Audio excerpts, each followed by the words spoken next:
A është I limituar Zoti në hapësirë dhe në kohë? Kur flasim për Zotin, duhet të flasim në mënyrë të veçantë dhe specifike. Fillimisht nga gabimet që njerëzit bëjnë kur flasin për Zotin, është se flasin nga hamendja e tyre. Flasin nga kapaciteti tyre I kufizuar. Flasin nga pasurimet e tyre. Flasin nga kuptimet e tyre, e që janë të kufizuara. Kur flasin për Zotin, krahasojnë me të tjerat. Kur flasin për Zotin, flasin sikur të flasin për njërin prej njerëzve apo krijesave. Andaj gjithmonë një qasje e tillë e gabuar do na prezanton Zotin jo si duhet.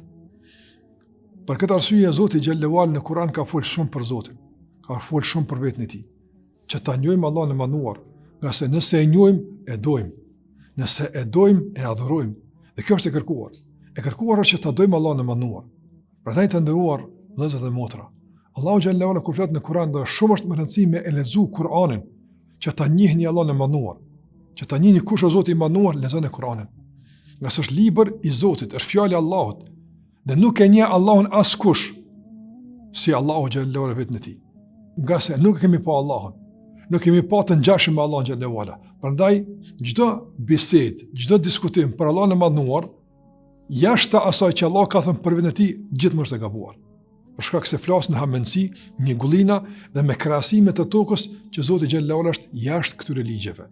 Nuk I nështrohet rregullave të botës tonë, nuk I nështrohet ligjeve të jetës tonë. Prandaj Allah tha qartë në Kur'an, "Lejse kemithlihi shay." Nuk është I ngjashëm me të askush. Dhe në Kur'an tha, "Wa lam yakun lahu kufuwan ahad." Nuk është I barabartë, as ortak, as I ngjashëm me Allahun askush, nga sa Allah është një dhe I vetëm. Andaj të gjitha ato që mund t'ja atribuojmë njeriu, realisht nuk mund t'ja atribuojmë Allahut të manduar. Njeriu është I kufizuar në hapësirë, njeriu është I kufizuar në vend, njeriu është I kufizuar në çdo aspekt. Andaj edhe mendja e tij është I kufizuar, sikur që është syri I tij I kufizuar, sikur që është dëgjimi I tij I kufizuar, sikur që është jeta e tij I kufizuar.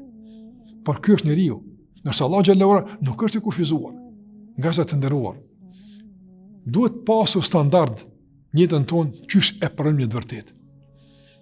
Kur I themi dikujt se është Zoti jonë, është krijuesi jonë, është I gjithfuqishmi, është I gjithëpushtetshmi, është ai që një është, nuk ka të ngjashëm me të. Atëherë, nëse këtë ja kemi pohuar Zotit tonë dhe këtë duhet ja pohojmë, si është e mundshme që pastaj këtë Zot ta futim nën ligjet e rregullat tona, nuk e bërë si njërin prej neve. Gabim. Prandaj, sa më tepër e ndajmë Zotin nga krijesat dhe ja atribuojmë Allahut atë që atij takon në bazë të asaj që Allahu xhallahu ala ka përshkruar vetes së tij, ne kemi besimin e pastër dhe jemi afër Allahut të manduar. Andaj Zoti xhallahu ala është I veçantë. Kur flasim për Allahun e manduar, do të pas kujdes, do të qenë shumë të kujdesshëm, do të qenë me të vërtetë me dije, jo me hamendsi, qase po flasim për një çënie specifike. Sikur që Muhamedi sallallahu alaihi wasallam I tha njerit, "E tedri ma Allah, a din ti kush është Allahu?" Kur e përmend çështje që realisht e zhvlerësoi Zotin e manduar, apo krahasoi një krijesë me Allahun e manduar, I tha pejgamberi, "A din ti kush është Zoti yt?" Prandaj të ndëruar, ne kur flasim për Allahun duhet bërë këtë pyetje. Nëse beson Zotin, a din kush është Zoti yt? A din kë ke besuar? A din kush është Allahu xhalla xhelaluhu? Sa më tepër e dim, mbushet zemra me adhnim. Sa më tepër e njohim, mbushet zemra me dashuri. Sa më tepër e njohim, e adhurojmë Allahun xhallahu ala, nga se kuptojmë se ai në vazhdimsi kujdeset për neve. Ai në vazhdimsi na don të mirën. Dhe ai është I vetmi që meriton të adhurohet, nga se I ka të gjitha ato që I duhen një Zoti për të qenë I adhuruar dhe I pranuar nga krijesat, që ato ti nështruan dhe binden Allahut të madhnuar. Andaj kujdes me Allahun e madhnuar. Kujdes kur flasim për të.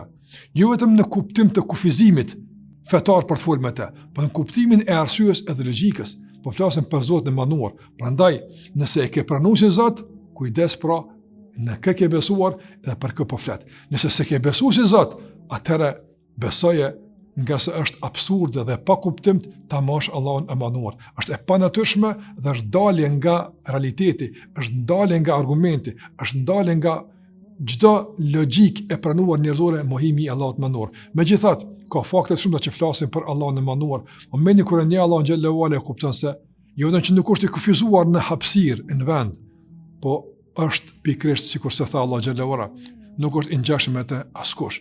Dhe në fund të këtij ajeti çka tha Allah xhallahu ala, ai është që dëgjon çdo gjë dhe sheh çdo gjë. Prandaj, pse njeriu dëgjon, pse njeriu sheh, Allah ka puar për vetë dëgjimin dhe shikimin pikrisht tek ajeti ku thotë se nuk është i ngjashëm me të askush. Edhe ne dëgjojmë, edhe ne shohim, por e përbashkëtojmë me Allah në këtë aspekt është vetëm emërtimi i dëgjimit edhe i shikimit, ndërsa realiteti është krejtësisht ndryshe. Allah është larg asaj që mund t'ja përshuaj njerëzit edhe të flasin pa dije dhe me ignorancë për Allahun e Madhëruar.